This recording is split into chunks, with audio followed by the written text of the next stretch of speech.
ॐ श्री गणेशाय नमः। ॐ श्री सरस्वत्यै नमः। ॐ श्री गुरुभ्यो नमः।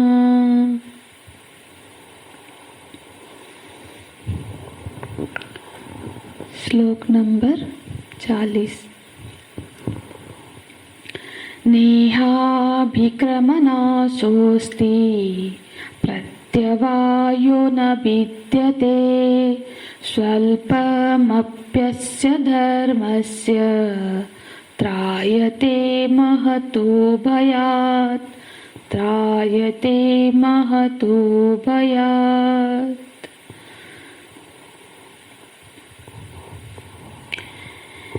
हे साते अभिहिता सांख्ये बुद्धिर्योगोत्तिमं शृणु। जहाँ सम्यक ज्ञान है, शास्त्र ना उपासना देते हैं ना कर्म देते हैं, केवल बुद्धि देते हैं।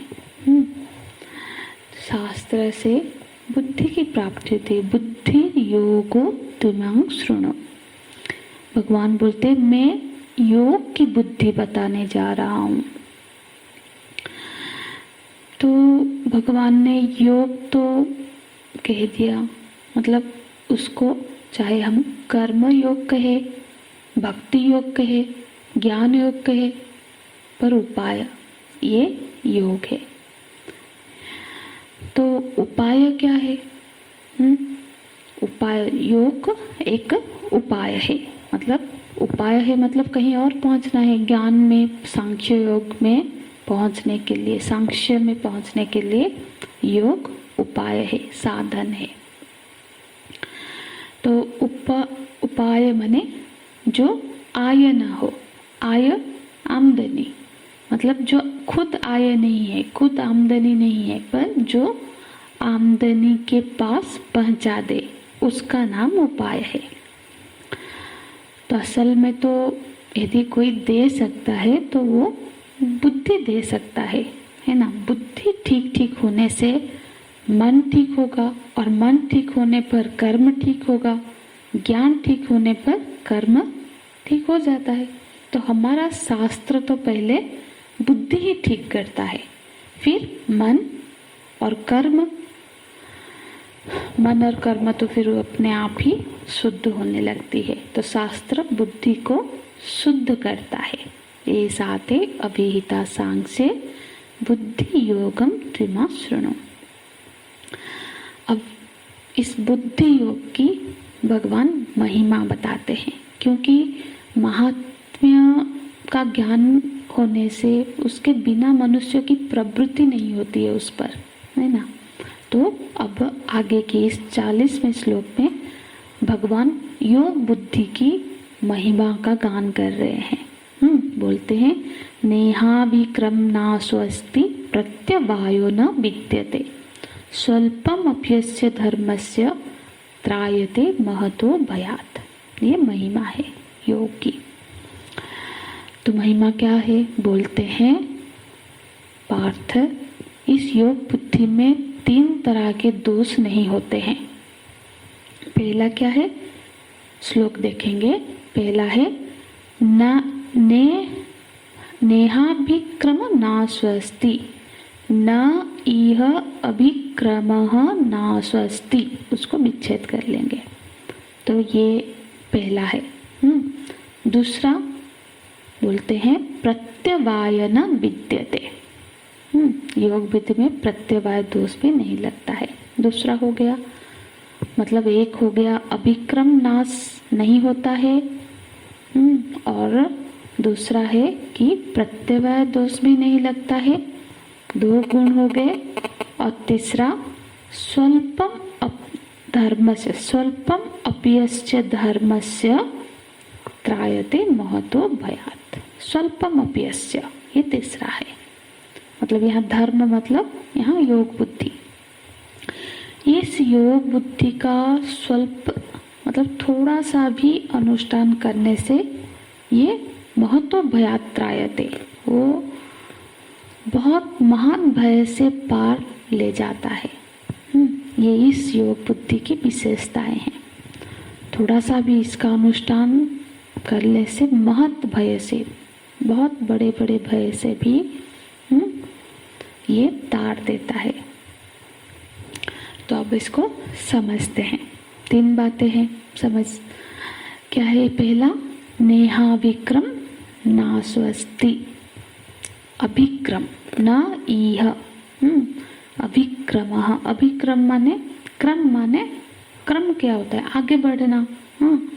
मानो चारों ओर से आगे बढ़ना। अभिक्रम माने चारों ओर से, क्रम माने बढ़ना, अभि माने चारों ओर से, चारों ओर से मतलब सर्वतोमुखी प्रगति होना। कर्म में प्रगति, ध्यान में प्रगति, ज्ञान में प्रगति, बंधन में प्रगति, निवृत्ति, बंधन की निवृत्ति में प्रगति, और लोकहित में प्रगति। तो हर तरफ से उन्नति और हर तरह की उन्नति होती है, प्रगति होती है। ये बोलते हैं नेहा विक्रम ना स्वस्ति, तो क्रम का नाश नहीं होता है। तो क्रम का नाश नहीं होता है मतलब कैसा है कि क्योंकि हम देखते हैं कि हर भी कोई भी चाहे किसी भी तरह का हम जीवन में जो भी कर्म करते हैं, हर कर्म में एक क्रम होता है। क्रमतः करते हैं ना, उसमें एक क्रम होता है। हम इसका चिंतन करके खुद भी देख सकते हैं। जैसे दृष्टांत में किसान पहले क्या करता है, फसल उगाने के लिए, फसल की फल प्राप्ति के लिए पहले जमीन को जोतता है। मतलब पहले जमीन को नरम करेगा, फिर उसमें जुताई करेगा। जुताई से मिट्टी नरम हो जाने पर फिर उसमें वो बीज को डालेगा। फिर उसके बाद समय समय पर खाद पानी आदि देता रहेगा। तो इस तरह से क्रम होता है, फिर जाके फल की प्राप्ति होती है। पर यदि वो क्रम का पालन नहीं करेगा, माने पहले ऐसे ही बीज लेके सारा फेंक देगा, फिर जुताई कर लेगा, फिर जब मन हुआ पानी दे देगा, या पहले पानी दे दिया पर बाद में और पानी नहीं देगा, तो उससे वो फल की उत्पत्ति नहीं होगी। कर्म तो होगा क्योंकि बीज भी डालेगा, जुताई भी करेगा, पानी भी देगा, सारा कर्म करेगा, मेहनत तो करेगा। पर यदि क्रम से ना करे तो फिर फल की प्राप्ति नहीं होगी, है ना। और आगे पीछे यदि हम क्रम में आगे पीछे कर लेते हैं, जो अभिष्ट फल होता है उसकी प्राप्ति नहीं हो सकती, क्योंकि हर कर्म में क्रम व्यवस्था है, उसको फॉलो करना पड़ता है। यदि उस क्रम को उलट पुलट कर देंगे तो फिर नहीं होगा। तो पर यहाँ बोलते हैं कि ये नेहा विक्रम ना स्वस्ति, क्रम का भी इसमें कोई व्यवधान नहीं है।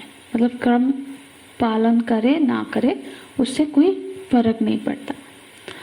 देखो, जो हम बाकी सारे कर्म करते हैं उसमें यदि कर्म में उलट पलट करेंगे तो उस कर्म में हम सफल नहीं होते हैं, फल की प्राप्ति नहीं हो पाती। ये एक कर्म के साथ अनिवार्य शर्त है ना।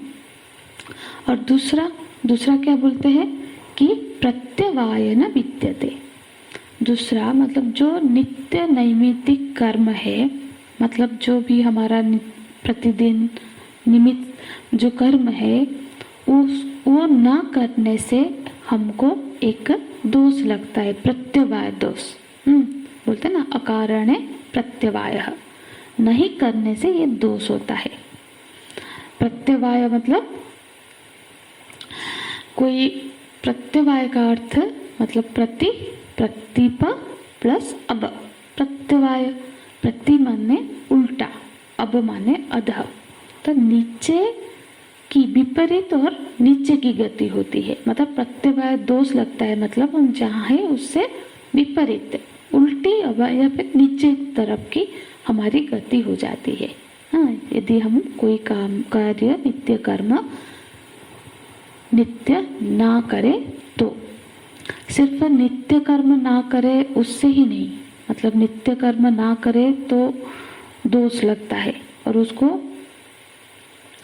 जो नैमित्तिक कर्म है, यहाँ तक कि नैमित्तिक कर्म ना करने पर भी दोष लगता है। नैमित्तिक कर्म क्या होता है, मतलब कोई किसी निमित्त उपस्थित हो गया तब जो कर्म हमको करना है। जैसे एक कोई आयोजन किया, ज्ञान यज्ञ किया, या जो भी एक अनुष्ठान हुआ, तो वो तो नित्य नहीं होता है, वो निमित्त से उस समय हो रहा है। पर जिस समय वो हो रहा है उस समय जो भी हमारी सेवा है, दायित्व है, निर्धारित किया गया है, वो यदि हम नहीं करेंगे तो दोष लगता है ना। जो हमारे लिए विहित कर्म है, चाहे वो नित्य हो चाहे नैमित्तिक हो, उसको ना करने से दोष लगता है।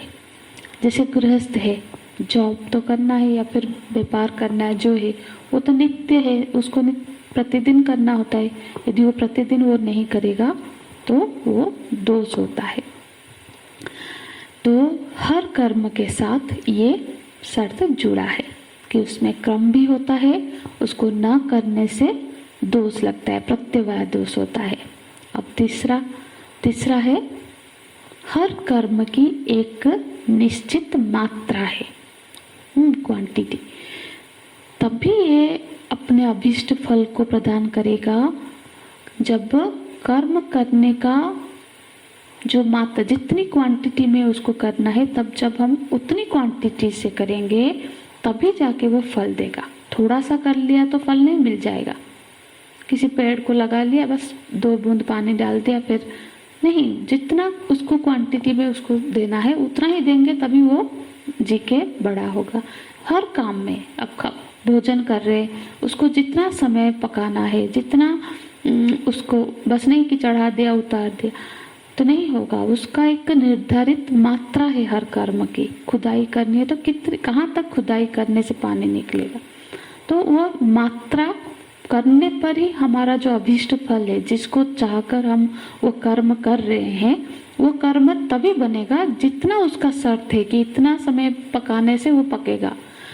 उससे पहले निकाल देंगे तो हमको जो पका हुआ चीज चाहिए वो नहीं मिलेगा, तो फिर अभीष्ट फल की प्राप्ति नहीं होती। तो हर कर्म के साथ ये भी एक शर्त है कि उसकी मात्रा भी निर्धारित होती है, और वो भी कम ज़्यादा नहीं किया जा सकता।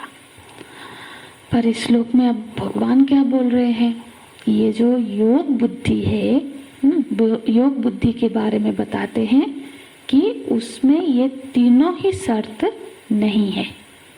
माने हमने योग बुद्धि के आश्रय लिया, माने ईश्वर अर्पित कर्म किया। ईश्वर अर्पण बुद्धि से जब हम कर्म करते हैं, यानी जब हम कोई कर्म करेंगे, तब उसमें ये देखो, ईश्वर अर्पित कर्म होता है तो पहले क्या होता है, पहले ये भाव पहले हो जाना चाहिए कर्म से पहले कि ये कर्म हम प्रभु जी के लिए कर रहे। तो ईश्वर अर्पित कर्म का जो फल होता है, तो उसको प्राप्त यदि हमको करना है तो क्या करना है, पहले कर्म से पहले हम संकल्प करते हैं, जो भी हो, मन ही मन, या फिर ईश्वर अर्पण की बुद्धि से करते हैं, वो भाव कर्म से पहले बना लेते हैं। या फिर कर्म करते हुए भी, फिर उसके साथ साथ कर्म करते हुए भी बीच बीच में हमें उसकी श्रुति बनी रहनी चाहिए, और उसके बाद जो कर्म हो जाता है उसके बाद भी हम उसको भगवत समर्पण कर देते हैं। जैसे गोस्वामी जी कहते हैं ना, बार बार रघुबीर संभारी। हनुमान जी जब लंका के लिए निकलते हैं, चलते हैं, तो बार बार भगवान रघुवीर जी को स्मरण करते हैं, याद करते हैं, मतलब हर काम के लिए, क्योंकि ये ईश्वर अर्पण कर्म करने, वो अपने लिए नहीं, भगवत प्रीति अर्थ कर्म करने जा रहे थे, तो बार बार उनकी स्मरणा उन्हें बनी हुई है। पर यदि ऐसा हो गया कि हम मन कहीं विचलित था, कुछ था, हम कर्म करने से लग गए, पर हमको पहले ध्यान ही नहीं रहा कि पहले हमको ईश्वर अर्पण मतलब यो भाव बनाना था, भूल गए, या फिर कर्म करते हुए भी भूल गए, नहीं कर पाए, पर कर्म जब कंप्लीट हो गया, खत्म हुआ, तब जाके हमको ये भाव आ गया, अरे मैं तो भूल ही गया, भगवत श्रुति नहीं रही मेरी, ये तो भगवान की प्रीति अर्थ हम कर रहे हैं। ये पर यदि क्रम बिगड़ गया, मतलब पहले जो करना था वो नहीं करके अंत में कर रहे हैं, फिर भी उसके फल में कोई फर्क नहीं पड़ेगा, वो फल फिर भी प्रकट होगा। जैसे कि हमने किसान की दृष्टांत लिया था, यदि किसान में क्रम बिगड़ जाएगा, क्रम मतलब पहले तो हम ठीक है, फसल थोड़ा बड़ा हो गया, ले रहा है, उसको मन में आएगा कि चलो जुताई कर लेते हैं, तो फिर क्या होगा, फल तो प्राप्त नहीं होगा। पर यहाँ जो भगवत श्रुति किसी भी क्षण आए, किसी भी स्टेज में आ जाए, कोई क्रम का दोष नहीं लगता है। न यह अभिक्रम नासः, तो वहाँ क्रम के नाश से कोई दोष नहीं लगता है, फल की प्राप्ति तब भी हो जाती है, होती है। दूसरा भगवान बोलते हैं, दूसरा प्रत्यवाय दोष नहीं लगता है। जैसे मतलब प्रत्यवाय दोष नहीं लगता है, मतलब जैसे हमने नित्य नैमित्तिक कर्म नहीं किया तो हमको दोष लगा, पर यहाँ पे यदि भगवत अर्पण कर्म कर रहे हैं तो उसमें यदि किसी ने